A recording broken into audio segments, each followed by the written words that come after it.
అమ్మవారికి చేసే చతుషష్ఠి ఉపచారములంటే ఏమిటి? అవి ఎలా చేస్తారు?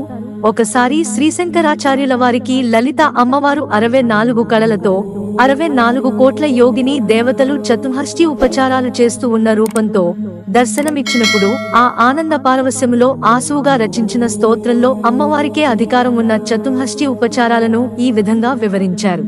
1. అర్ఘ్యం, పాద్యం, ఆచమనీయం. అమ్మవారి కాళ్ళు, చేతులు జలముతో కడిగి త్రాగుటకు జలము సమర్పించడం. 2. ఆభరణ అవరోపణం, ముందు రోజు వేసియున్న ఆభరణాలు తీయడం. 3. సుగంధ తైలాభ్యంజనం, వంటికి నూనె పట్టించడం. 4. మజ్జనశాల ప్రవేశము, స్నానాల గదికి తీసుకుని వెళ్లడం. 5. మణి పీఠోపవేశనం, మణులతో అలంకరించిన పీఠముపై కూర్చోపెట్టడం. 6. దివ్యస్నానీయ ఉద్వర్తనం, నలుగు పెట్టుట. 7. ఉష్ణోదక స్నానము, వేడి నీటితో స్నానము చేయించుట. 8. కనక కలశచ్యుత సకల తీర్థాభిషేచనం, బంగారు కలశలలో పవిత్ర నదుల నుండి తీసుకువచ్చిన సకల పవిత్ర తీర్థములతో అభిషేకము. 9. ధౌతవస్త్ర పరిమార్జనం, పొడిగుడ్డతో శుభ్రంగా తుడవడం. 10. అరుణ దుకుల పరిధానం, ఎర్రని వస్త్రము ధరింపజేయడం. 11.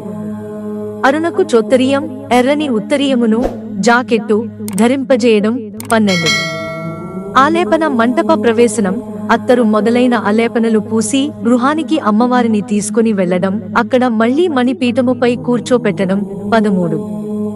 చందన అగరు కుంకుమ సంకు మృగమద కర్పూర కస్తూరి గోరోజనాది దివ్య గంధ సర్వాంగీణ ఆలేపనం, వివిధ దివ్య గంధములను అమ్మవారికి అలదింపజేయడం.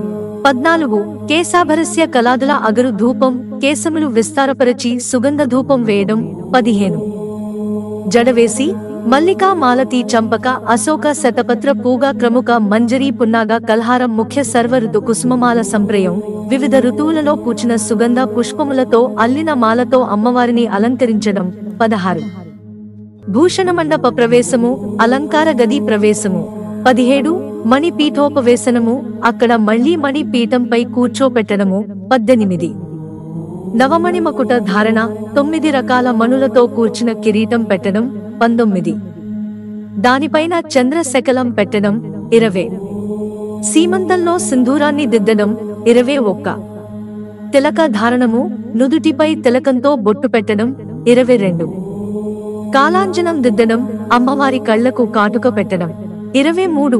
పాళ్యగళం, అమ్మవారికి చెంప స్వరాలు, మావటీలు అలంకారం చేయడం. 24. మణికుండలయుగళం, మణికుండలములు 2 చెవులకు అలంకరించడం. 25. నాసాభరణం, ముక్కుకి నాసికాభరణం అలంకరించడం. 26. అధరయావక లేపనం, పెదవులకు పూసే లత్తుక పూయడం. 27. ఆర్యభూషణం, ప్రధాన భూషణం అలంకరించడము. 28. మాంగళ్య సూత్రము, మాంగళ్య సూత్రమును అలంకరించుట. 29. హేమచింతాకం, బంగారుతో కూడిన చింతామణులమాల వేయడం. 30. పతకం, బంగారు పతకం. 31. మహాపతకం, పెద్దదిగా ఉన్న బంగారు పతకం. 32. ముక్తావళి, 3 వరుసల ముత్యాలహారం. 33.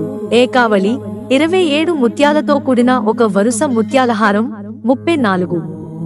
చన్నభీరము, యజ్ఞోపవితం లాగా భుజముల మీద నుండి వేసే ఒక ఆభరణము. 35. కేయూర యుగళ భూషణ చతుష్టయము, 4 చేతులకు 4 కేయూరములు, దండ కడియాలు. 36. వలయావళి, 4 చేతులకు కంకణములు. 37. ఊర్మికావళి, 4 చేతులకు ఉంగరములు. 38. కాంచీధామము, వడ్డాణము అని పిలువబడే నడుము చుట్టూ అలంకరించే ఆభరణము. 39. కటి సూత్రము, వడ్డాణానికి చుట్టూ మువ్వలతో ఉండే సూత్రము. 40. సౌభాగ్యాభరణం, అశోక చెట్టు ఆకులాగా ఉండే ఒక ఆభరణం, కుత్తిగంటు. 41. పాదకటకం, కాలి అందెలు. 42. రత్ననూపురములు, దాని చుట్టూ మువ్వల రత్ననూపురములు. 43. పాదంగుళీయములు, మెట్టెలు. 44. పాసం, పైన ఉన్న కుడి చేతిలో తాడు.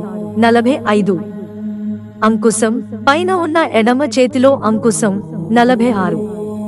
పుండ్రేక్షు చాపము, క్రింద ఉన్న కుడి చేతిలో చెరుకు విల్లు. 47. పుష్పబాణములు కింద ఉన్న ఎడమ చేతిలో పుష్పములతో చేసిన బాణములు 48. శ్రీమణి మాణిక్య పాదుక ఎర్రని మణులతో ప్రకాశించే పాదుకలు 49. స్వసామన వేషభి ఆవరణ దేవతాభి సహా మహాచక్రాధిరోహణము సర్వాలంకారాలతో ఉన్న ఆవరణ దేవతలతో కూడిన మహాసింహాసనముపై అమ్మవారిని అధిష్ఠింపజేయడం 50. కామేశ్వరాంగ పర్యాంక ఉపవేశము అమ్మవారిని కామేశ్వరుని పర్యంకముపై కూర్చొండబెట్టుట 51. అమృత చషకము అమ్మవారికి త్రాగుటకు పాత్రతో మధువును అందించుట 52. ఆచమనీయము జలమునందించుట 53. కర్పూర వీటిక కర్పూర తాంబూలము నందించుట 54. ఆనందోల్లాస విలాస హాసము అమ్మవారు తాంబూలం సేవిస్తూ ఆమె సంతసము అనుగ్రహముతో కూడిన చేసే మందహాసము 55. మంగళార్తికం దీపముల గుత్తిని అమ్మవారి చుట్టూ తిప్పడం 56. ఛత్రము అమ్మవారికి గొడుగు పట్టుట 57. చామరము అమ్మవారికి చామరము వీచుట 58. దర్పణం అమ్మవారికి దర్పణం చూపించుట 59. తాళామృతం అమ్మవారికి విసనకర్రతో విసురుట 60. చందనం గంధం సమర్పించుట 61. పుష్పం పుష్పాలను సమర్పించుట 62. ధూపము సువాసన భరితమైన ధూపమును వేయుట 63. దీపము దీప దర్శనము చేయించుట 64. నైవేద్య తాంబూల నీరాజన నమస్కారములు నవరసభరితమైన నైవేద్యమును సమర్పించుట తరువాత తాంబూల నీరాజనాది సత్కారములతో నమస్కరించుట. ఏకాంతములో 64 కళలతో కూడిన అమ్మవారిని ధ్యానిస్తూ పైన చెప్పిన ఉపచారాలు మనమే చేస్తున్నట్లు భావన చేస్తూ పొందే ఆనందం వర్ణనాతీతం, అనిర్వచనీయం. స్వానుభవపూర్వకంగా ఆనందించవలసిన విషయం. మిత్రులారా, ఛానల్ సబ్స్క్రైబ్ చేసుకోవడం మర్చిపోకండి. ధన్యవాదాలు.